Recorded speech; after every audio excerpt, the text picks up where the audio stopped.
please allow me to share with you a passage which is found in Proverbs 3:5-6. It says, "Trust in the Lord with all your heart and lean not on your own understanding. In all your ways submit to Him and He will make your paths straight." Ninduta kay kami mo reverse, no? Usahay mo guys, kita nga mga tao, we thought nga sa ato ang kaugalingon lang sufficiente na kayo nga maangko nato ang tinguha nato nga pinaagi sa atong kaugalingong kusog, pinaagi sa atong kaugalingong pagpanabot nga kaya ginato kayo as a human being. But this verse reminds us that kinahanglan ang tanan nato nga buhaton isubmit nato ngadto sa Ginoo. The verse says, "Trust in the Lord with all your heart and lean not on your own understanding." Dili ta masalig sa atong kaugalingon pagpanabot kay limitado ra man gud ta guys. Kita nga mga tao naay kinutuban ng atong pagpanabot sa mga butang ba. Mao bitaw na nga a lot of people frustrated sila ang uban maghigog pod kon ang mga butang nga ilang gitinguha silang ginabuhi nga dili maangko nila, no? Kay wala man nilang gisandig sa Ginoo. Pero gisandig pa na sa Ginoo, nindot kayo kay kabalo man tang ang kabubuton sa Ginoo may matuman ug ang kabubuton sa Ginoo mao na pinaka the best nga angay natong mabatnan sa tong kagalingon bagay dili kita mapakyasan na kay kabubuton ko na sa Ginoo, no?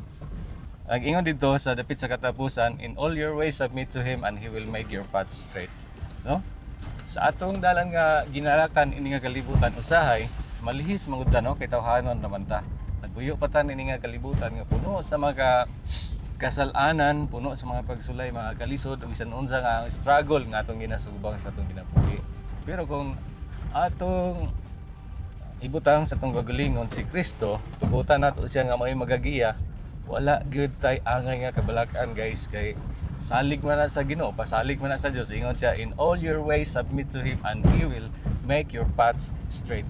So mo na nga in everything that we are going to do, mga butang nga wala pa nahimo o mga butang nga nahimo na, kung naamay mga frustration katong mga butang nga nahimo na well, ana mo gina siya guys, no? Tawhanon naman ta, but there is always time nga tugutan nato nga katong mga butang dili na siya mobalik sa atong kagalingon. So that's why ang saad sa Ginoo kung ato siyang iuban sa atong mga panaw, ayahay ang atong panaw ug ang atong ginabuhi makabot na to ang destinasyon sa insakto nga paagi ug ang mga tinguha sa atong kagalingon ato pong maabot guys nga puno sa kalipay ug malipayon ta nga magwabuhat ba kay nasayod ta nga ang Ginoo mao'y nagagiya sa matag usa nato nga ginabuhi. So mo na nga kini nga verse, it is a reminder nga tibuok yun nga atong pagkatao, tibuok kasing-kasing, tibuok una-una, dili half-half. Not half the world and half the Lord's, but the Lord is a zealous God.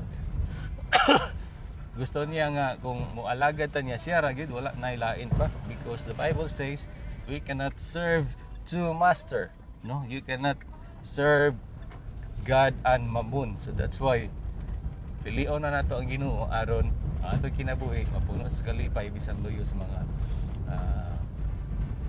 hagit o mga kalisod nga atong ginasagubang. So that's all for today's vlog. I hope na naamoy nakuha guys, pinaagi sa atong memory verse sa Proverbs 3:5-6. Akong isulti pag-usab, "Trust in the Lord with all your heart and lean not on your own understanding. In all your ways submit to Him and He will make your paths straight." Thank you so much for watching and God bless to all. Bye-bye!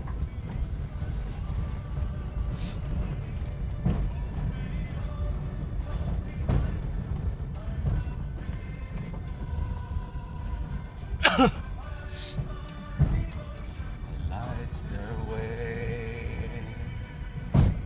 they have footprints that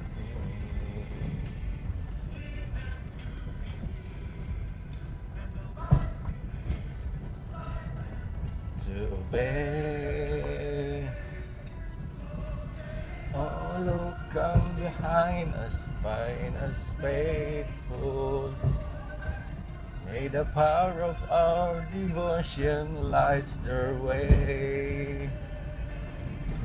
May the footprints that we leave lead him to believe. The light within inspire them to obey. Only all who come behind us find us faithful.